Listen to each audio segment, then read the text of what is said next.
Forums online have always existed where you can give an opinion and debate about the things you like and dislike, and of course, you're always going to run into an opposing opinion. But the following case is a cautionary tale as to what can happen when your entire existence online hinges on being a toxic contrarian. This is the story of Lizardguy, a sad, constantly unemployed 31-year-old furry with a chip on his shoulder and a desperate thirst for negative attention. In his own words, he's a friendly guy, quote-unquote. But the way he talks to people he has disagreements with online suggests anything but friendliness. But I'm getting ahead of myself. There's a lot to unpack here, so let's start with a little background to start giving you an idea of why Lizardguy is the way he is. It's my birthday. I'm 25 and I feel old. Oh well, at least I'll get some cake and stuff, but for some reason, I feel this song is most appropriate for me. Video unavailable. I like to think it was this. I love you. On another note, now that the holidays are over, I think I'll start commissioning again, and remember, if you want a character of yours to get with a character of mine, we can work out a deal. Did I mention he's a furry? So meet Joe. Or Larry? He's what you would call a cis-white male ally of the many genders and races on this planet we call Earth. His persona is Larry the Lizard. Just look how cute he is. He's a simple guy, really. He has an insatiable attraction to large women. Larger. A little bit larger. A little bit larger. Yeah, that's the stuff. Yeah, I love my women big as a whale and murdering burgers all day long. My dream is to someday be touched by another human being and then get crushed under 900 pounds of fat folds. I mean, who doesn't want that, am I right? Now, you've heard him talk about deals. Well, here's the thing. By his own admission 7 years ago... Yeah, I have almost no money, I have nothing I can sell, I have no skills as an artist, writer, animator, programmer, or any other thing that could be bought on this site. My only income is a part-time job as a janitor. Don't worry, that part-time job, in 7 years it's going to change at least 17 more times. So what should I do? Sorry about the miserable rant, I just needed to get it off my chest. Basically, his inability to overcome his shyness and ask someone out has led him to the furry fandom, where he's carved out a niche well, gee, come to think about it, he has nothing to offer anyone. As he said, he's not an artist, he's not a musically inclined person, his voice and diction aren't particularly pleasant to listen to, he doesn't have an idea he wants to make come to life, he's tried YouTube, didn't work, Twitch, didn't work, and now at his 31 years of age, he's come to the conclusion that his only talent is, to offer to buy art for people and raffle it away. His past business ideas haven't been particularly lucrative. Let's take a look at those. Introducing the Rent-A-Date service. In a previous journal, I mentioned my current auction would be my last, and I think I mentioned I may find something to replace it. Indeed I have. Here it is, with my lizard Larry. Spend $25 and get a pic of whatever lady you want with him. Don't worry, future versions of this will have different limits. Some may not allow ladies, some may not allow men, it's very variable. I will open 5 slots for each one, and no matter what, no new ones until the current one is filled. It's first come, first served, so go there and do it. Well, 0 comments and 0 interest later, he decided that wasn't working. Turns out having someone else pay for his fap art only worked in his own head. Well, my latest special isn't going well, but I'm keeping it up because it does have some progress on it. I was thinking of other ways to raise money so I wouldn't have to cut into my own living expenses for commissions. I was thinking a series of pics, where a single character from some video game, cartoon, comic, anime, whatever, somehow gets into weird, sexy situations with my girls, one after another, and maybe have that on a donation thing where a new pick only comes out when a certain amount gets donated, and maybe the donors would get to say who's next. Of course, this is all hypothetical, and I say what happens in the pick, but if anyone is interested, please feel free to say so. Fast forward a year, and he's still using his own money to buy Fat Bart for himself. Turns out no one is interested in his lizard guy or any of his other characters, and they don't want to pay for his Fat Bart. So, his next idea is to sell terrible fan fiction at $10 per chapter. Hello, all of anyone who actually reads these things. The more that do that, the better for the both of us. I recently pondered a plan to raise money without actually doing commissions, and I've decided on what it'll be. Ladies, gentlemen, and anyone in between, let me announce the non-canon adventures. What are the non-canon adventures? Simply put, it's trashy fanfiction similar to what I've written in the past, but hopefully better. To elaborate, I will be creating a shared universe of furry females of varying notoriety, and I'm going to charge you $10 a pop. Jesus Christ.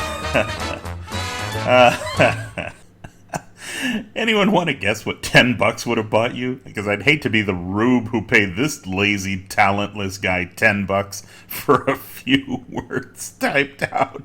I can only imagine it read something like this. So to recap, step 1, charge people for money for Fat Bart of his character with another character. That didn't work. Step 2, charge people for the privilege of buying Fat Bart of his female characters with famous video game characters. That didn't work. Step 3, charge people $10 for chapters of smutty fanfiction. At least he found one customer, because eventually he would go on to complain about it 3 years later. Okay, look, I get it. You want a new story every damn day. Look, I fucking cannot do that. I have life to worry about. I need to find jobs, spend time with family, do stuff around the house, find a job, apply for the job, get rejected by the job, repeat the last 3 steps. Let the rage boil over and write an angry big journal that gets an empty platitude from people who don't actually care enough to change that shit. So I guess my question is, why would you say you support me if you wouldn't actually support me? His journal is basically 8 years of complaining about jobs he's had and lost, angry posts about things he dislikes, raffles of art he can't seemingly afford but goes out of his way to spend money on, and angry posts about politics. Here's a summary of his job history according to his journal. 6 years ago, employed. 3 years ago, unemployed. 2 years ago, employed. Trouble at work. Trouble at work. 2 years ago, quit. 1 year ago, rehired. 1 year ago, fired. 1 year ago, employed. Trouble at work. 10 months ago, new job and interviews. 8 months ago, let go from his job, and also 8 months ago, apparently new employment is happening. 6 months ago, about to be fired. 4 months ago, apparently lost a job after one shift, a new personal record. 2 months ago, new job. 2 months ago, trouble at work. 1 month ago, new job. Also 1 month ago, complaining that it's a dumb retail job. And also 1 month ago, new job. And a lot of the income he gets from this job, he spends on Shanky, but like fat. I want her fat. I want her stomach to look like a donut graveyard. Speaking of graveyards and donuts, I gotta run to my job at Dunkin' Donuts before they fire me on day 1 again. Let's face it, 2016 was the worst, and worse yet, now I'm 27. So now what? The world is on fire, and I still don't have a job that would allow me to move out of my parents' place.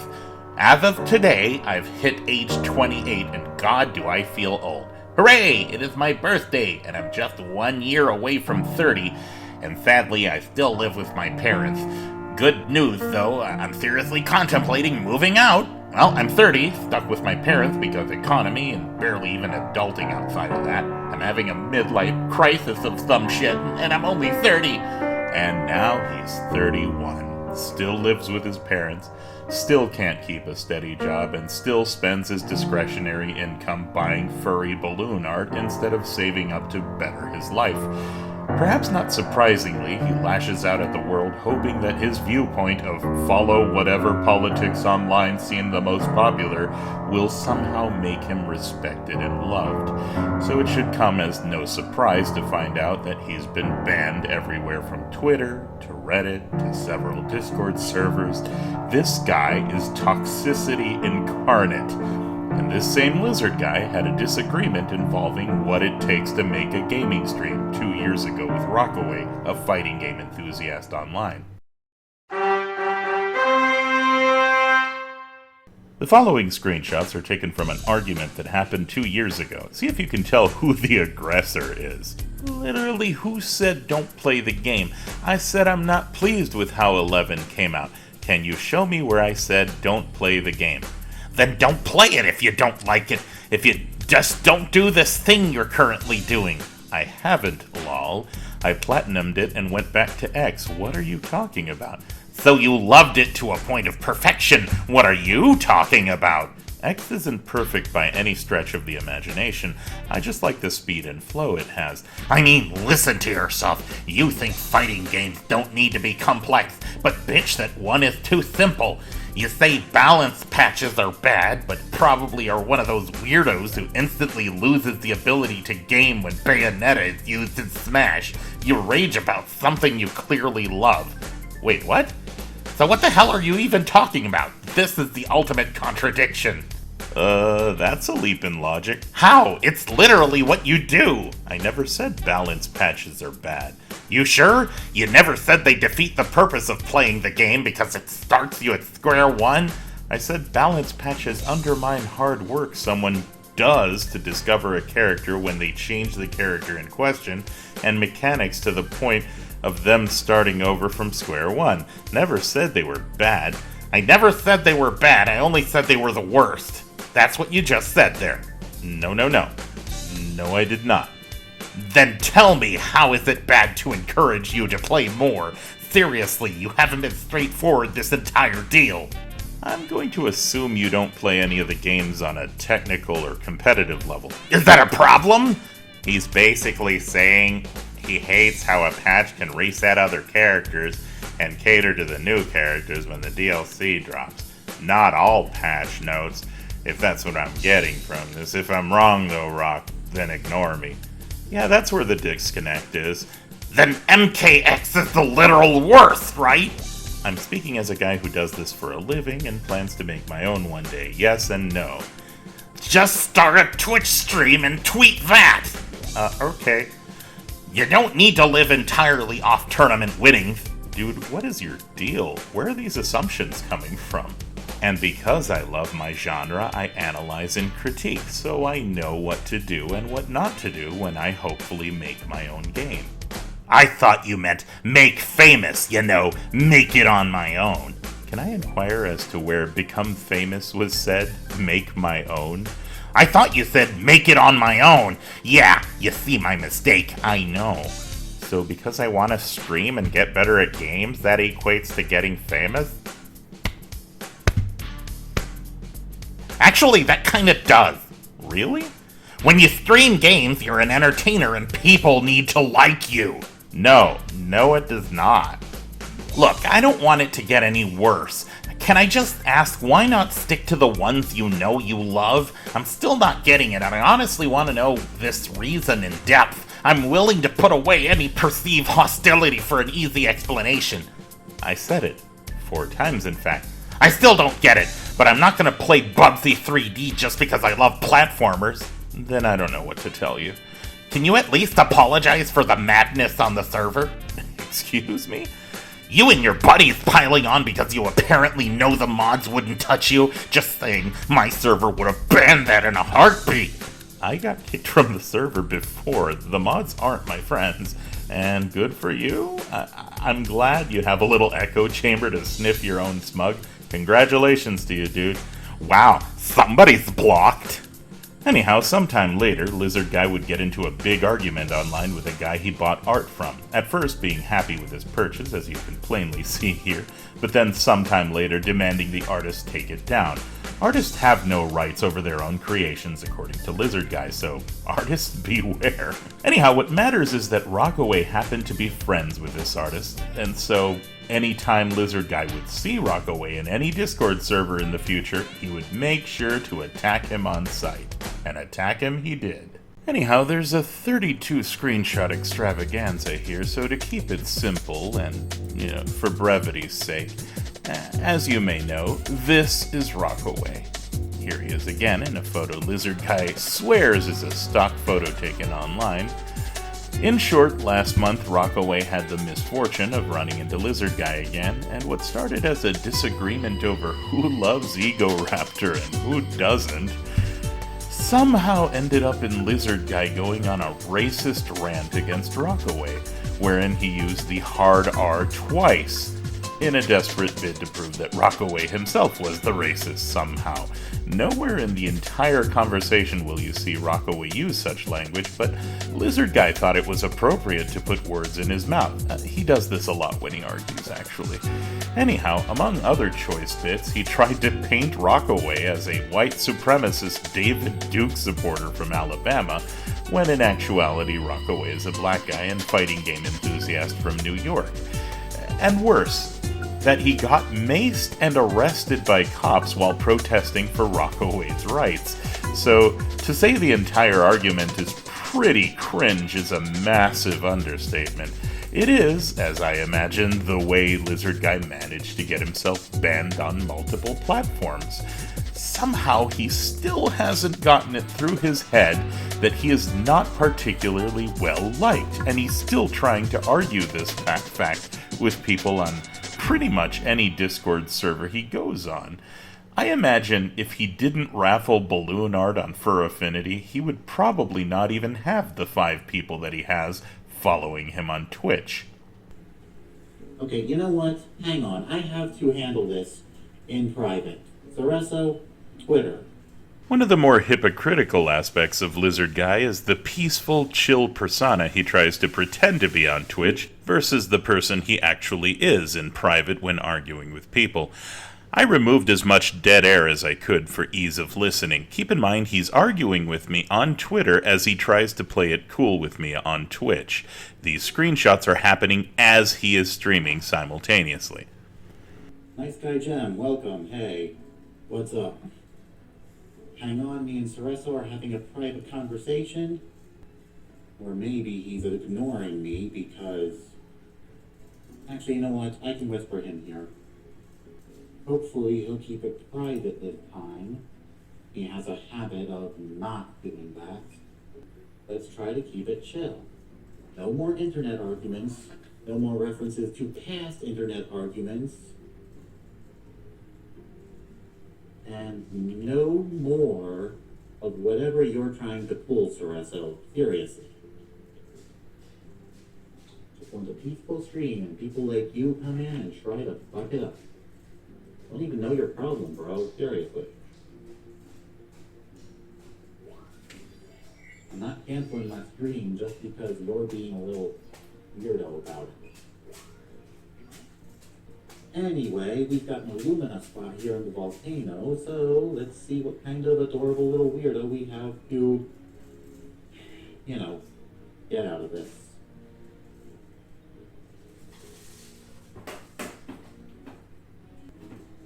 No need, Cereso. And bananated! Lizardguy has defeated the evil white supremacists attacking him. And so he resumes his stream, forever a hero. Anyhow, what has become of Lizardguy as of late? Well, just last week he's been seen arguing about race relations with another black person. He also tried to paint him as another white supremacist Republican from the KKK. Holy shit, Lizardguy, you never learn, do you? Well, that's the sad tale of Lizardguy. Not much else to say except, Hey, ever heard of Mass Effect? Me neither. Apparently it's political now for some reason. Apparently some idiots are getting tight-assed about something involving a camera angle. And guess what? They're Republicans complaining about censorship. Hey guys, you sure you want to get upset about that? Not the death of democracy? Yeah, sure, a camera angle with no real effect on literally anything is totally the big story of the goddamn entire... Yeah, I think we're done here. Till next time, dear viewer, try not to run into Lizard Guy.